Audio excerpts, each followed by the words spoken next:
name is Lois Bashira. I'm one of the directors at the Grand Nairobi Bike Race, and also a farming enthusiast, and also interested in all things agriculture.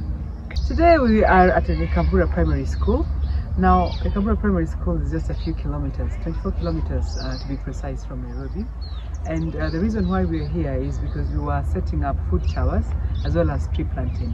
Now, a bit of background of how this came about to be is that as Grand Nairobi Bike Race, we normally undertake an event, a CSR event after a race. Now, the Grand Nairobi Bike Race is one of the largest cycling events in Africa.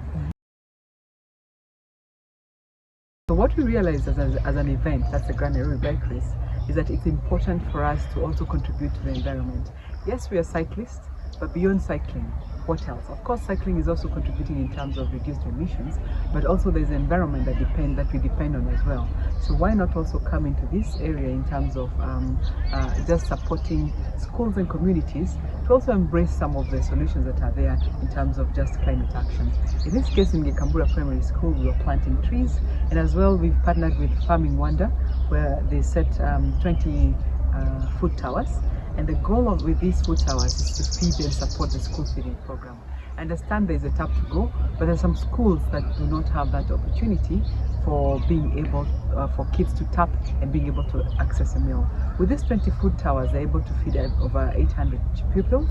And the good thing is that they will last for more than 5 years before they can be reset again. So overall, I think 5 to 10 years, that's the lifespan of these food towers. And it's a better way of space utilization, because with these food towers, with an area that you're supposed to plant crop, like the size of an area, let's say a quarter an acre, by planting on quarter an acre, you would be able to plant up to food which can be able to serve or is able to meet demands for or yield feed for about almost an acre, if I'm not wrong.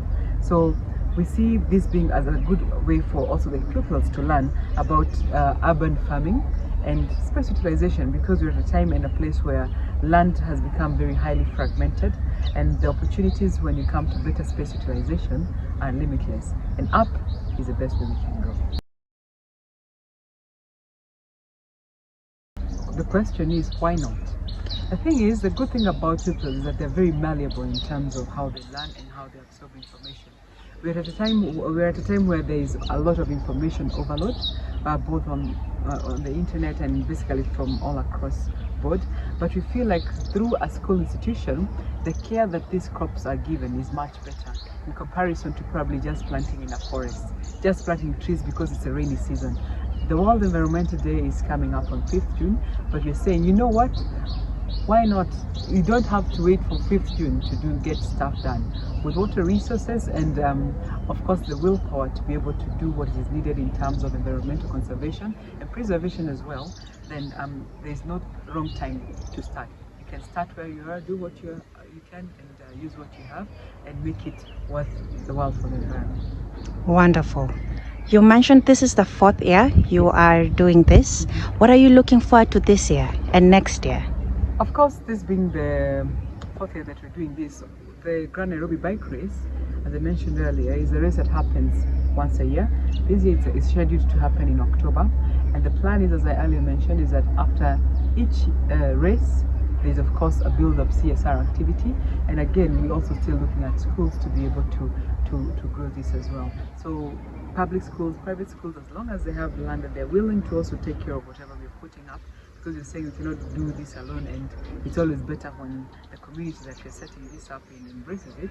Then the plan is as well to scale this up to be for people to also be able to be part of it.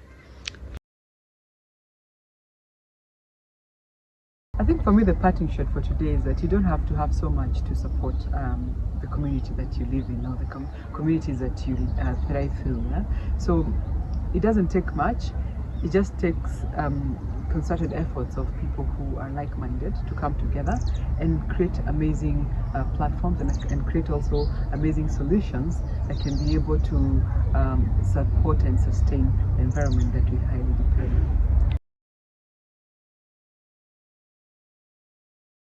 I'm Michael Gola, and I'm a cyclist and a student. Today I got an invite to come to Kambura Primary School for tree planting.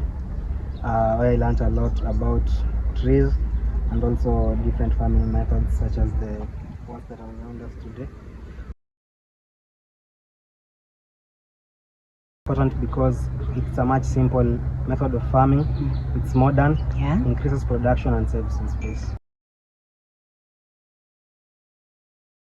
Trees are important because they help produce air, freshen the air, and also attract rain.